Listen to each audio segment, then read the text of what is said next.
পিঠেপুলির time তো এসেই গেল, আর বাড়িতে পোয়া পিঠে হবে না তা কি হয়? পারফেক্ট পোয়া পিঠের রেসিপি যারা পারেন তারা তো খুব ভালোই পারেন, কিন্তু যারা পারেন না, আজকের রেসিপিটা শুধুমাত্র তাদের জন্য। মেজারমেন্ট একদম পারফেক্ট। আমি পারমিতা, আর আপনারা দেখছেন দুর্গার হেসেল। সরাসরি চলে এলাম দুর্গার হেসেলে। একটা মিক্সির জারের মধ্যে 1 কাপ মতো সুজি দিয়েছি। সেই সুজিটাকে একটু প্রথমে শুকনো অবস্থায় ব্লেন্ড করে নিচ্ছি। অনেকে এই সময়তেই সুজির সাথে জল দিয়ে মিক্স করে নেন, কিন্তু আমার মনে হয় সুজিটা প্রথমে একটু মিক্স করে নিলে তাহলে কিন্তু সুজির যে দানাটা থাকে সেটা আরও ভেঙে যায়, তখন সেটা আরও মিহি পেস্ট হয়। 1 কাপ মতো সুজির জন্য 1 কাপ মতো জল নিয়েছি, কিন্তু সমস্ত জলটা আমি একসাথে দিয়ে পেস্ট বানাইনি। আমি এখানে অল্প অল্প করে জল দিয়েছি, দিয়ে একটা গাঢ় ঘন পেস্ট বানিয়েছি। বাকি যে জলটা আছে সেটা দিয়ে মিক্সির বাটিটা ধুয়ে সেই জলটাও কিন্তু এই সুজির ব্যাটারের মধ্যে আমি দিয়ে নেব। এরপর সমস্ত ভালো জিনিসটাকে, অর্থাৎ জল আর ঘন ব্যাটারটাকে একসাথে ভালো করে মিশিয়ে দেব। এই সময় কোনো যেন লাম্পস না থাকে সেগুলো কিন্তু ভালো করে খেয়াল রাখতে হবে। 1/2 কাপ মতো চিনি দিয়ে নিয়েছি। চিনিটাকে ভালো করে মিশিয়ে নিয়ে ঢাকা দিয়ে 10 মিনিটের জন্য রেস্টে দেব।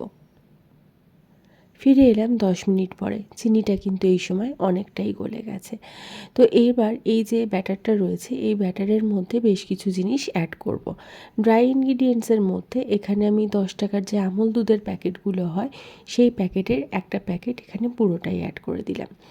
এছাড়া দিলাম 1/2 কাপ মতো ময়দা, আর দিয়ে নিচ্ছি 5টা-6টা মতো ছোটো এলাচ একটু ফ্রেশলি গ্রাইন্ড করে রেখেছিলাম সেটা। দিয়ে নিলাম 1/2 চামচ মৌরি, সামান্য পরিমাণে নুন। আর এখানে এই সমস্ত জিনিসটা একবার ভালো করে মিশিয়ে নিচ্ছি। নিয়ে 1/2 কাপ মতো জল নিয়ে নিয়েছিলাম, তো সেই জলটা অল্প অল্প করে দিয়ে একটা ভীষণ স্মুথ রিবন কনসিস্টেন্সির একটা ব্যাটার বানিয়ে নিচ্ছি। এখানে জলের পরিবর্তে কিন্তু দুধও ব্যবহার করা যেতে পারে, তবে যেহেতু আমি আমুল দুধ দিয়েছি তাই আমি আলাদা করে আর দুধের ব্যবহার করলাম না। যদি আপনারা দুধ দিয়ে ব্যাটারটা গোলেন তাহলে আমুল দুধ না দিলেও চলবে। আর এখানে যে ব্যাটারটা আমি বানাচ্ছি, এখানে 1/2 কাপ পরিমাণে জল আমি নিলেও পুরো জলটা কিন্তু একসাথে দিচ্ছি না। আমি অল্প অল্প করে জল দিয়েই কিন্তু ব্যাটারটাকে পাতলা করছি। এখানেও কিন্তু খেয়াল রাখতে হবে, সুজি কিন্তু ভীষণ ডেলা পাকিয়ে থাকে, তাই সুজিটা যেন পুরো স্মুথলি হয়ে যায়। ব্যাটারটা কিন্তু যেন অবশ্যই স্মুথ হয়, কোনো রকম যেন কোনো লাম্পস ব্যাটারের মধ্যে না থাকে। তো এখানে আমার সমস্ত জলটা কিন্তু লাগেনি। 2-3 চামচ মতো জল কিন্তু এখানে আমার বেঁচে গেছে। তো এরকম যখন ব্যাটারটা যে কনসিস্টেন্সিটা চাইছি সেটা হয়েছে, অর্থাৎ একদম পুরো রিবন কনসিস্টেন্সি যখন হয়ে গেছে, সেই সময় এখানে আমি 1/2 চামচ মতো বেকিং পাউডার অ্যাড করে দিয়েছি।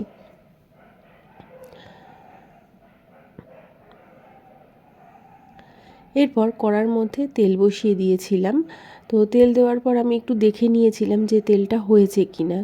আর যখন তেলটা মিডিয়াম টু হাই হিটে তেলটাকে গরম করেছি, তারপর এখানে 1 চামচ মতো ব্যাটার দিতে সাথে সাথেই দেখতে পেলেন কি সুন্দরভাবে ফুলে উঠল। তো ফুলে গেছে যখন, তখন সেটাকে আমি অপর পিঠটা আবার ভাজতে দিয়ে দিলাম। তো প্রথমে যখন আমি ব্যাটারটা দিয়েছি সেই সময়টা মিডিয়াম টু হাই থাকলেও তারপরে কিন্তু আমি গ্যাসের ফ্লেমটাকে একটু কমিয়ে দিয়েছিলাম। তারপর আবার সেটাকে মিডিয়ামেতেই দিয়ে দিয়েছিলাম। এইভাবে যখন বোথ সাইডটা একটা গোল্ডেন ব্রাউন কালার এসেছে সেই সময় এটাকে তুলে নিচ্ছি। তো এই একইভাবে আমি বাকি যে পোয়া পিঠাগুলো বানাচ্ছি সেই পোয়া পিঠাগুলোকে কিন্তু বানিয়ে নেব। পোয়া পিঠা বানানোর জন্য তেলের হিটটা আর কনসিস্টেন্সিটা এই দুটোকে একটু খেয়াল রাখবেন, তাহলেই কিন্তু পারফেক্ট পোয়া পিঠা আপনি বানাতে পারবেন। কড়ার তলায় একদমই লেগে যাবে না, আর ভীষণ সুন্দর টোপর হয়ে ফুলে উঠবে। তো যাই হোক, পোয়া পিঠা যখন ফুলে ওঠে সেটা দেখতে কিন্তু ভীষণ ভালো লাগে। তো এভাবেই আরবার আপনারাও বানিয়ে ফেলুন। পোয়া পিঠা, শীতের দিন তো চলছে, আর তার সাথে পিঠের মরশুমও আসছে। আমার পোয়া পিঠাগুলো সবগুলোই বানানো হয়ে গেছে। আমার এতগুলো পোয়া পিঠা হয়েছে ওই যে মাপের আমি ব্যাটারটা গুলেছি সেই মাপেতে। তো অনেকে গুড় দিয়ে খায়, অনেকে শুধুও খায়। আমি একটা পোয়া পিঠা একটু ভেঙে দেখিয়ে দিই যে ভেতরটা কত সুন্দর হয়েছে। দেখুন ভেতরটা কি সুন্দর ফাঁপা ফাঁপা হয়েছে। আর সত্যি বলতে কি মিষ্টিটা এমন কিছু বেশি নয়, আবার একদম কমও নয়। তো যারা মিষ্টি খুব একটা পছন্দ করে না তাদেরও ভালো লাগবে, আর যারা মিষ্টি বেশি খান তারা গুড় দিয়ে খান, ভীষণ ভালো লাগবে। তো অনেকে ভীষণ সুন্দর পোয়া পিঠা বানাতে পারেন, কিন্তু আমার রেসিপিটা তাদের জন্য যারা সঠিক কনসিস্টেন্সিতে পোয়া পিঠা বানাতে পারেন না। সেই সকল বন্ধুদের অনুরোধ করব, আমার রেসিপিতে পোয়া পিঠা একবার বানান আর আমাকে জানান কেমন হলো। আবার নতুন ভিডিও নিয়ে ধন্যবাদ।